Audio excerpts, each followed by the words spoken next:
संध्याकाळी सगळं सुरू होईल. आता काय वाटतं, काय दोघांची बॉडी लँग्वेज कशी होती? राज ठाकरेंनी आपल्या भाषणाला सुरुवात केली आणि त्यांच्या त्या वक्तव्याची आठवण करून दिली की आमच्या कोणत्याही वादापेक्षा आणि भांडणापेक्षा महाराष्ट्र मोठा आहे. मी माझ्या मुलाखतीमध्ये एक म्हटलं होतं की त्याच्यातनं या सगळ्या गोष्टी खरं तर सुरू झाल्या आणि मी असं म्हटलं होतं की कोणत्याही वादापेक्षा आणि कुठच्याही भांडणापेक्षा महाराष्ट्र मोठा आहे.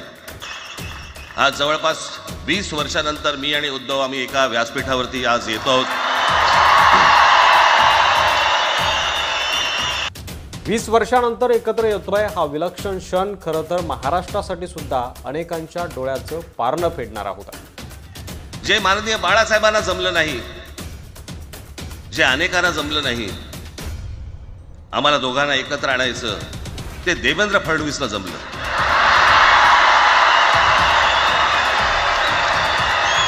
जे बाळासाहेबांना जमलं नाही ते देवेंद्र फडणवीसांनी जमवलं. याचा अर्थ काय तर दोघे भाऊ एकत्र यावे यासाठी 20 वर्ष लागले.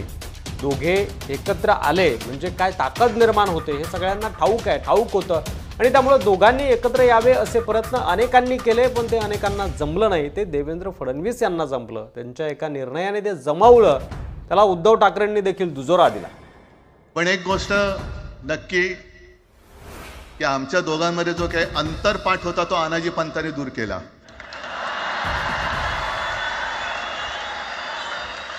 आणि त्याचा परिणाम काय होऊ शकतो याची झलक म्हणजे आजचा विजय मेळावा होता. त्यामुळं ही एकी बघून विरोधकांची टरकली असणार एवढं मात्र नक्की आहे.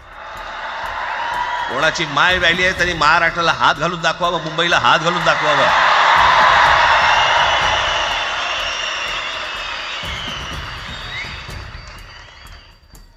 त्या मजाक वाटला काय?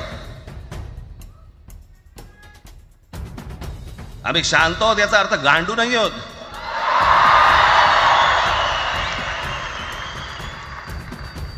मराठीच्या मुद्द्यावर कुणाचंही ऐकणार नाही असा सूर देखील राज ठाकरेंच्या या वक्तव्यावरून दिसून येतो. हा एक प्रकारे देवेंद्र फडणवीस आणि एकनाथ शिंदे यांना इशाराच होता की मराठीच्या मुद्द्यावर कुठलीही तडजोड होणार नाही.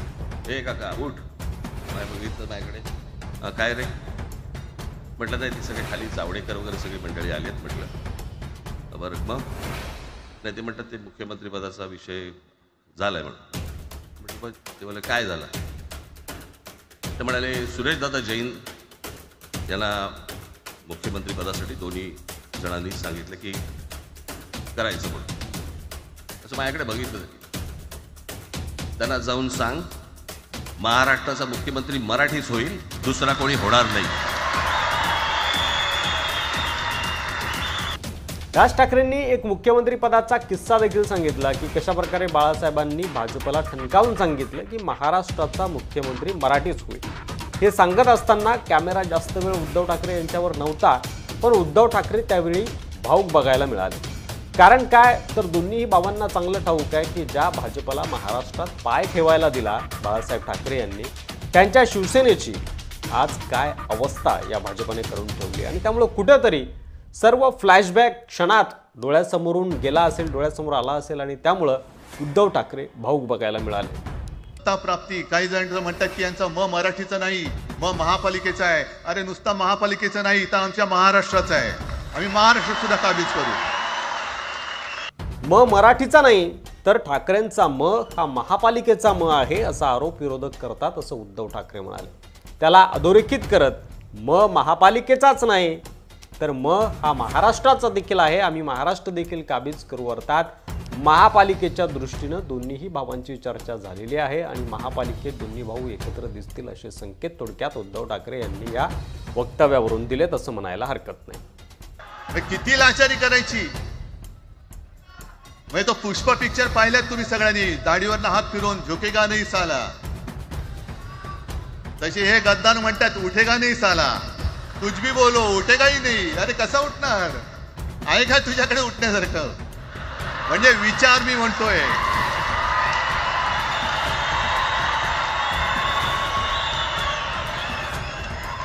अरे विचार वगैरे मी म्हणतोय.